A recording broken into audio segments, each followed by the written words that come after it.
Hi there, welcome back. We are still on Project 3 and we're now on Lesson 11. We've got 4 more questions regarding crime in the town of Bladderville. And these go back to our Lesson 11 questions. And this is kind of a cool thing because we can now tell for sure that our answers from Lesson 11 were correct because they're right here on Lesson 13. So the first question is, the inequality for the number of violent crimes in Bladderville in the month of June is x minus 13 is greater than or equal to 32. So which graph correctly shows the solution to this inequality? Well, when we solved this previously, we found if we added 13 to both sides that x was greater than or equal to 45. So let's go ahead and find the line graph that represents x is greater than or equal to 45. Well, all of these have circles at 45. The difference is which way the arrow goes and whether or not it's circled, or whether or not the circle is colored in. So when we have the greater than or equal to, this little line right here is a big clue because it means that we have to use the filled in circle. Okay, so it's going to be one of these two answers. This one right here is an open circle, so it will not qualify, as is this, so it also doesn't qualify. So now we have to just decide which one of these two are numbers greater than 45. So as you can see, the second choice here is going to the left. These are all less than 45, 30, 15, 0. Those are all less than 45. Everything on the fourth graph here, 60, 75, 90, those numbers are all greater than 45.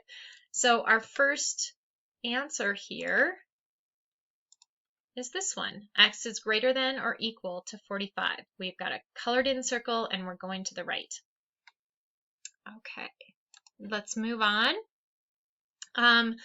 We've got our second inequality from Lesson 11, and we have the inequality for the number of motorcycles stolen in Bladderville in the month of August is 25 minus x is less than 13. So if you'll recall from Lesson 11, we decided that the solution to this was x is greater than 12, right?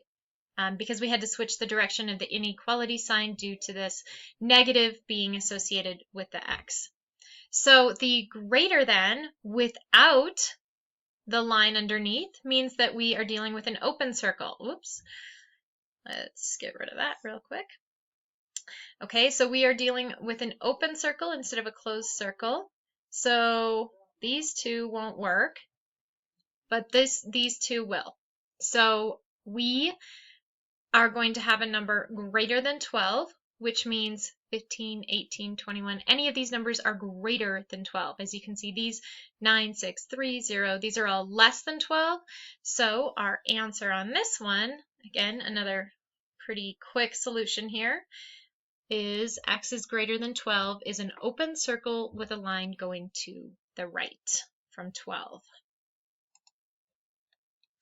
Okay.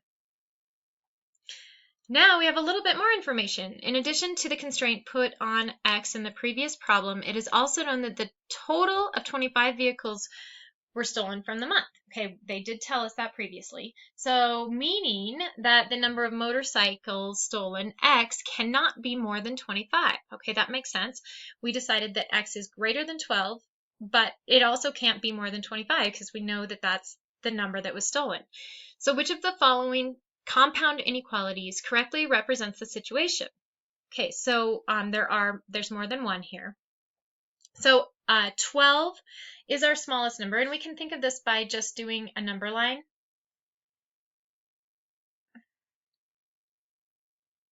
Okay, we know that our biggest number is 25, and our smallest number is 12.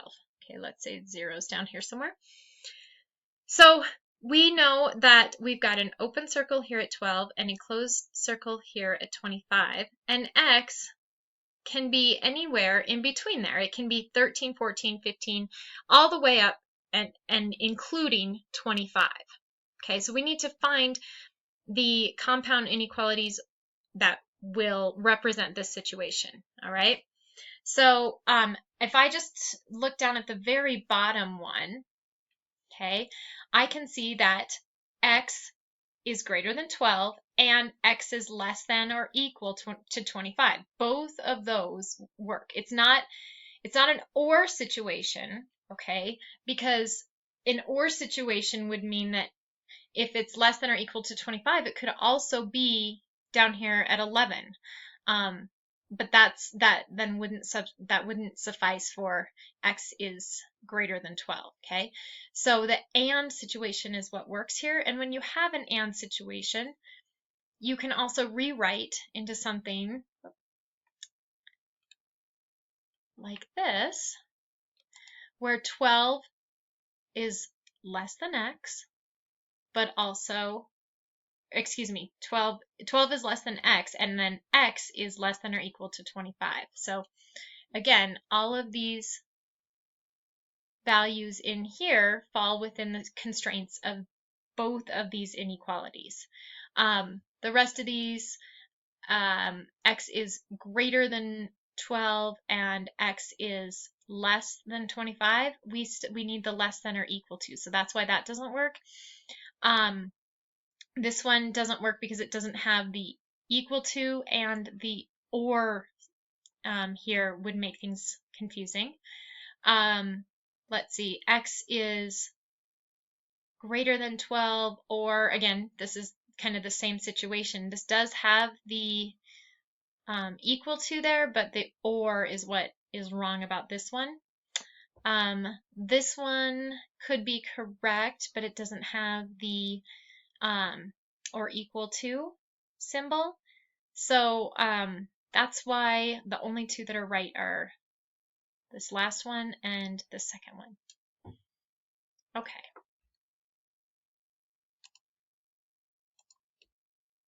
And the final problem. Okay, describe what the graph of the compound inequality in the previous question looks like. So I did draw that out for you, and I can draw it again real quick.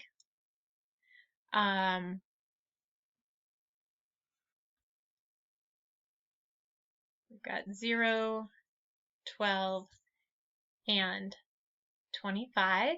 And this graph has a closed circle at 25, an open circle at 12, and our possible solutions are in between. So if you're answering this, you would want to do something like